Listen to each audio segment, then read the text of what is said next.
Tinamaan ng isa sa pinakamalalaking buhawi ng taon ang lugar na ito. Ang ganitong bagyo ay hindi lang basta nagpapabagsak ng bahay. Sinisip-sip nito ang lahat ng nasa loob at itinatapon ng milya-milya. Pera, mga bakal na kaha, alahas, pati mga kotse. Nilinis na ng mga taga rito ang paligid pero hindi nila nakuha ang pinakamagagandang parte. Diyos ko, hindi bumagsak sa damuhan ang pinakamagaganda. Lumulubog ito diretso sa ilalim ng mga lawa sa paligid. Totoo ba yon? Kaya susuriin natin ang mga anyong tubig na to gamit ang magnet fishing at iba pang kagamitan. Ngayon, aalamin natin ang nasa ilalim ng tubig matapos ang buhawi at susubukang kunin ang pinakamahalagang bagay gamit ang higanteng magnet. Hahanapin din natin ang malalaking bagay gamit ang underwater drone sa unang lawa na dinaanan ng buhawi. Kaya mga kaibigan, tingnan ninyo, nakakita tayo dito ng gulong sa loob ng tubig mula sa mamahaling kotse. At sa tingin ko, tinangay ito ng buhawi. Kaya subukan nating maghagis sa mismong lawa na yan. Okay. May nakuha ako, may nahuli tayo. Siguradong sigurado. Ew, ang weird. Pero ramdam ko pa rin na may nakadikit sa magnet ko at lumalabas na. Oo, ramdam ko talaga. Wow, wow mga pare. Wow, ang laki ng metal na to dito. Wow, grabe. Hood ba yan ng kotse? Oo, tingnan mo. Siguradong parte to ng kung anong sasakyan. Baka sports car pa nga, di ba? Sa tabing lawa, may nahanap tayong gulong ng Lamborghini at ngayon naman, hood ng kotse. Baka Lamborghini rin. Tuloy lang tayo sa paghagis para malaman. Ano tingin nyo mga pare? Posible, kaya na nahanap natin ang buong kotse sa ilalim ng tubig na yun. Parang natanggal na talaga to. Parang hinati-hati na sa mga piraso. Baka makahanap tayo ng ekstrang pyesa. Sige, parang wala nang nakakapit sa magnet ko ngayon. Pero ngayon, sigurado ako may nakuha na naman ako. Lahat ng mga nahanap ko ay halos nasa magkakaparehong mga lokasyon. Baka doon ko makita ang buong kotse. Pero ngayon, kunin muna natin yung bagay na yan sa tubig at tingnan natin kung ano yun. Wow! Isa na namang malaking bakal yan. At nadatakpan din ito ng mga damong dagat. Wow, mga pare, grabe ito. At pula rin ang kulay nito. Pareho ng kulay ng hood ng kotse. Sa tingin ko, lahat ng mga piyesa ng kotse na to ay galing sa iisang kotse na pinagwatak-watak ng buhawi. At ngayon, may isa na naman akong interesanteng ideya. At ang ideya ko ay gumamit ng underwater drone. Oo, napakabigat at napakalakas nito. Kaya ko ilagay ito sa ilalim ng tubig at pwede tayong pumunta sa tinatayang lokasyon dun sa gitna ng lawa na yon. At baka makita natin ang buong kotse sa ilalim ng tubig gamit ang malaking underwater camera na ito. Simulan na natin ang adventure at pumunta sa ilalim ng tubig. Kung magiging tapat ako sa inyo, medyo mahina ang visibility, pero may nakikita pa rin ako. Tuloy lang tayo sa direksyong yon kung saan ko inihagis ang magnet ko para makita kung may totoong kotse sa ilalim ng tubig. Mukhang may nakita ako. Diyos ko, oo! Yan na ang sports car! Yan ang sports car na hinahanap natin. Tingnan mo kung gaano kalala ang sira nito. Diyos ko, wala talagang pinto kasi nakuha na natin yung pinto kaya natanggal na yon. Marami rin itong sirang parte gaya ng hood ng kotse na nahanap na natin dati. Grabe ito mga pare. Isipin niyo na lang kung gaano kalakas ang buhawi na to. Kinuha niya yung Lamborghini, pinaikot-ikot sa ere, tapos winasak at itinapon mismo sa lawa na yon. Kaya itabi na muna natin ang drone at ituloy ang magnet fishing. Dahil sa tingin ko, gamit yung higanteng magnet, kaya nating hilahin palabas ng tubig ang buong kotse. Kaya tara, ano? Anong nangyayari? Grabe! Wow! Baliw siya! Tara, tumakbo tayo mga pare! Tumakbo tayo! Grabe! Hindi! Pasensya na! Wala naman ako sinasadyang gawin! Pasensya na! Nalungkot kami dahil pribadong lugar pala yun. Kaya lumipat kami ng magnet fishing sa ibang lawa sa dinaanan ng buhawi. Kaya nandito kami ngayon, pero para sa lawang yon, dinala ko ang triple magnet ko para makita kung anong itinatago ng lawa na ito sa atin. Tingnan natin, baka may mas marami pang lumabas na gamit mula sa tornado. Siget na yun, o para may nahawakan ako. Mukhang maraming mamahaling bagay dito. Malalaman na natin kung ano ang una nating makikita dito. Mukhang parang isang kahon yun. Ano kaya yun? Tingnan natin. Ano yung bagay na yan? Parang isang uri ng kahon yan. Isa itong kaset ng pera. Sa totoo lang, ang ganitong klase ng mga kahon ay puno ng pera. Ang kahon ng pera na ito ay nasa loob ng ATM machine at milipad ito ng buhawi. Kaya tingnan natin kung ano ang laman nito. Sa tingin ko, nabubuksan ito ng ganito. May pera sa loob. Hindi naman ganun karami, pero mga 400 yata ay yan mga pare. Makakakita tayo ng maraming bagay sa ilalim ng tubig. Kung alam niyo sa inyo ang gamit, sabihin lang sa comments at ibabalik ko ito sa inyo. Pero bago tayo magpatuloy, patuyuin muna ang pera. Tingnan natin ang susunod na lalabas. Ayos ba? Ngayon, parang mabigat ito. May nakuha tayong malaki pero gumagalaw. Oo, mabigat ito. Pero may nakikita akong dilaw na lumalabas sa tubig. Sandali, ano yun? Ano yung bagay na yan? Grabe mga pare, ito ang karatula ng McDonald's. So tingin ko dati ito sa isang cafe, pero dahil sa lakas ng hangin ng bagyo, natanggal at ngayon nasa ilalim ng tubig. Medyo sira na siya pero sa totoo lang, McDonald's ang paborito kong kainan. Ikaw, anong paborito mo? I-comment mo lang, sobrang gusto ko talaga ito. Lahat ng nakita ko dito ay kakaiba pero nagsisimula pa lang ako. Magpapatuloy akong magtapon, siguro pakaliwa pa ng kaunti. Parang ganyan. Oo, sobrang lakas ng triple magnet. Mas marami tayong makukuha. 3 beses pa nga, di ba? Sige. Uy, pero ngayon parang may mabigat akong nahila. Tingnan ko nga kung ano yun. May mga bula pa ngang lumalabas. Sige. Uy, ano yun? Bag yun! Uy, ang bigat nito. Sige, kunin natin ang bag. Napakamahal ng bag na yan. Ganyang klase ng bag ay para sa milyonaryo. Tingnan mo, nasa screen ang presyo. Sobrang mahal. Ibig sabihin, dinala rin dito ng buhawi yan. Mga kaibigan, paalala lang, kung may nawala sa inyo dahil sa buhawi at sigurado kayong sa inyo ito, sabihin nyo lang sa comments at ipapadala ko pabalik ang package. Ang mamahalin at maraniang bag na ito ay sa kasamaang palad ay nasira. Pero tingnan natin kung ano ang laman nito. Grabe! Nakikita niyo ba yun? Ang daming AirPods Pro! Parang lumalangoy lang sila sa loob ng bag na yon. Grabe! Totoong original na Apple AirPods ito. 1, 2, 3, 4 at 5 gumaganang pares ng AirPods Pro.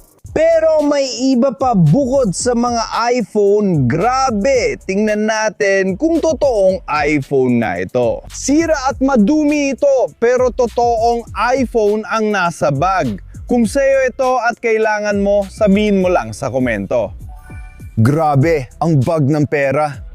Mas malaki talaga itong bagay na to kaysa sa mga nakita natin dati. 400 piso lang to at mukhang 10 tig 10,000 yon. Oh, pero guys, tingnan nyo yung bagay na yan. Parang daan-daang libong bolyar na yan. Gustong gusto ko ang kinalalabasan ng magnet fishing na to. Kaya ituloy lang natin ang paghagis sa direksyong yon. Baka makakuha pa tayo ng mas mamahaling mga bagay. Baka may dinala pang mas maraming pera at iba pang bagay ang tornado na pwede kong ibalik sa mga subscriber ko. Syempre. Mga kaibigan, kung gusto nyo pa ng magnet fishing content, mag-subscribe na ngayon. Yan ang pinakamagandang suporta nyo sa akin. Uy, may nakuha ako, tingnan nyo. Pink na metal na kahon. Nadulasang magnet pero nakuha pa rin natin. Nasa baybayin na ito. Teka. 18 pataas. Illegal ba ito o ano? Interesado akong makita ang laman kaya isuot na natin ito. At wow! Ano? Ano ba to? Grabe! Ito ang mga Playboy na magazine. Ang dami nila. Alam mo ba kung ano yan? Ito ang libangan para sa mga lalaki. Kaya itong lalagyan na ito ay ginamit ng isang tao para maglaro at maglibang. Kita mo? Ang daming kakaibang bagay. Sana nagsuot ako ng guantes para dito. Mga pare, ang weird nito. Nakalagay dito, mga vibrator. Sa totoo lang, hindi ko alam kung paano gamitin lahat ng yon. Pero ano kaya ang laman ng bag na yon? Wow, ang interesting! Wow! Grabe, para Ben sa proteksyon ng daliri mo? Hindi naman talaga. Sa totoo lang, hindi ko pa nakita ang laman ng mga magasin na yon. Wow! Akin. Siyempre, pwede ko yung ipakita sa YouTube, pero guys, kung sa inyo ito, ilagay nyo sa comments. Ibabalik ko ito sa inyo.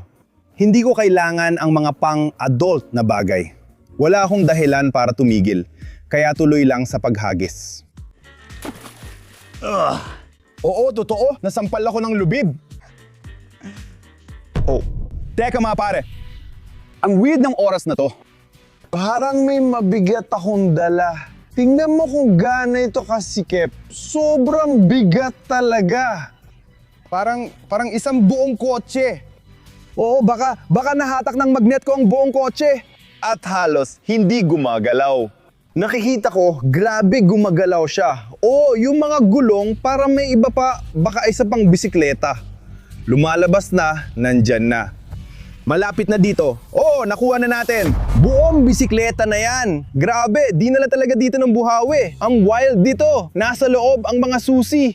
At kung nasa loob ang mga susi, mapapandar natin at mapapagalaw. Sige, ilabas na natin yan sa tubig. Ilalagay natin dito sa ilalim ng araw. Hayaan muna nating matuyo ng kaunti. Tapos tatanggalin ko lahat ng dumi, lahat ng kalat. Susubukan nating patakbuhin ito. 2 oras ang lumipas.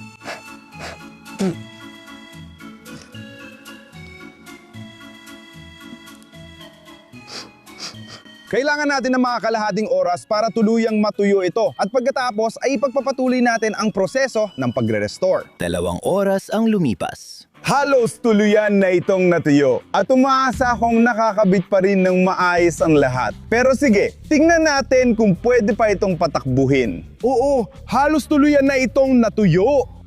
Kaya ngayon, kailangan natin ng gasolina. Maglalagay tayo dito ng kaunti lang para lang sa cold start. Ganyan. Siguro, ito na ang sandali ng katotohanan. Sana, hawak natin ang mga susi. At subukan nating paandarin at patakbuhin ito.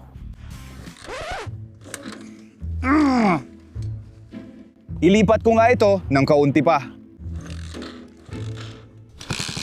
Oh, uy, gumagana siya. Yehey! Ayos, tara, sakay na tayo.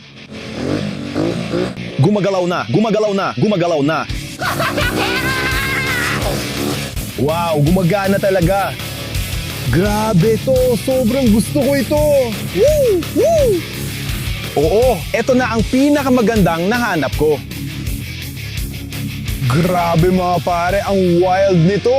Nakahanap kami ng buo at dumaganang motorsiklo mula sa tubig. Nasa lawa ito pagkatapos ng buhawi. Isipin mo kung gaano kalakas ang buhawi na yon. So itong motor ay lumilipad sa ere tapos biglang nawala sa ilalim ng tubig. Ngayon, inayos ko na at sasakyan natin. Ituloy lang natin ang paghahagis. Baka may makita pa tayong iba dito. Mahal ko talaga ang lugar na to at enjoy ako sa magnet fishing dito. Ang daming nakatagong bagay rito. Mga tol, para may nahanap na naman ako. Siguradong hindi ito kasing bigat na motor, pero may nakuha pa rin. Mukhang may isa na namang interesting na bagay. Nakikita ko na.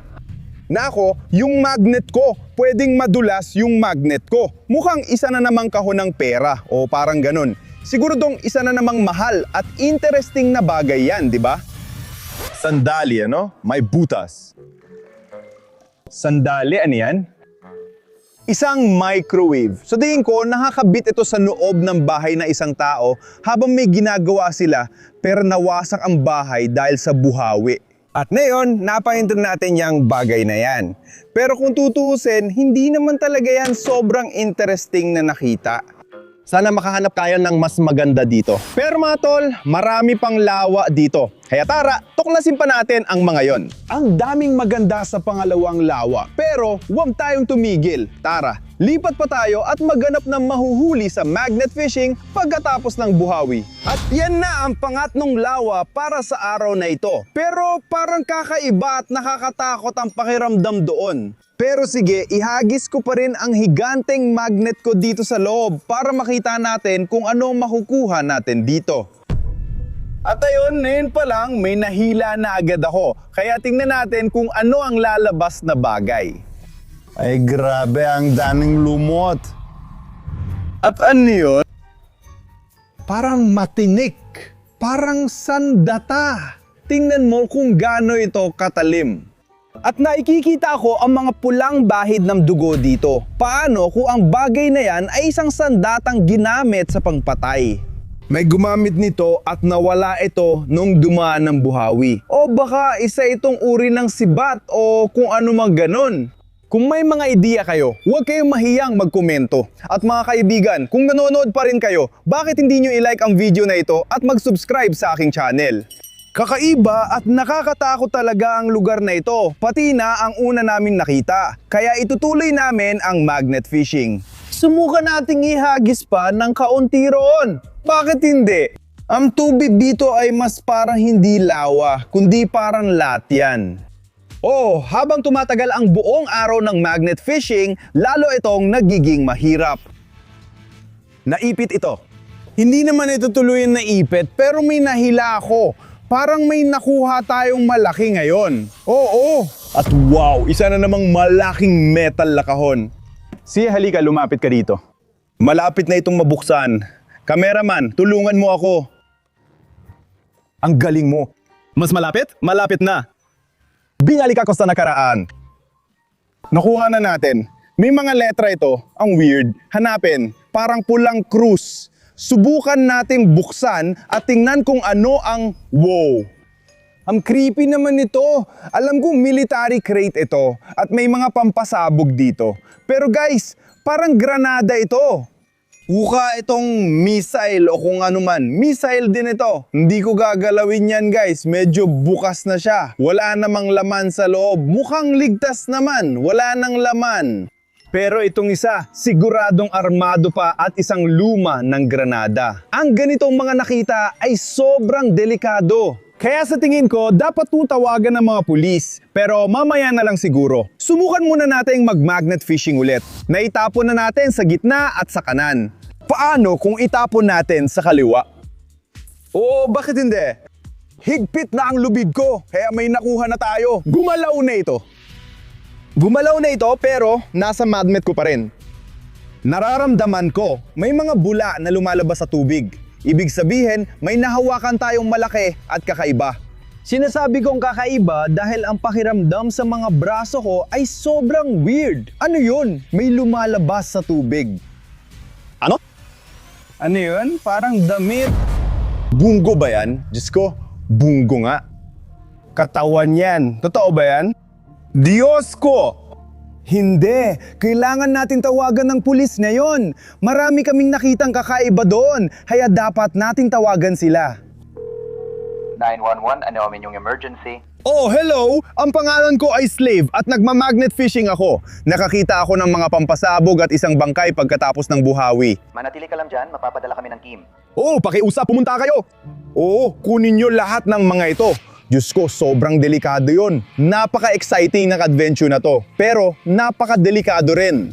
Grabe ang magnet fishing pagkatapos ng buhawi. Sobrang kakaiba mga tol. Kung nagustuhan nyo, i-like ang video at mag-subscribe sa channel ko. Gusto ko pang gumawa ng mas maraming magnet fishing at kakaibang content para sa inyo.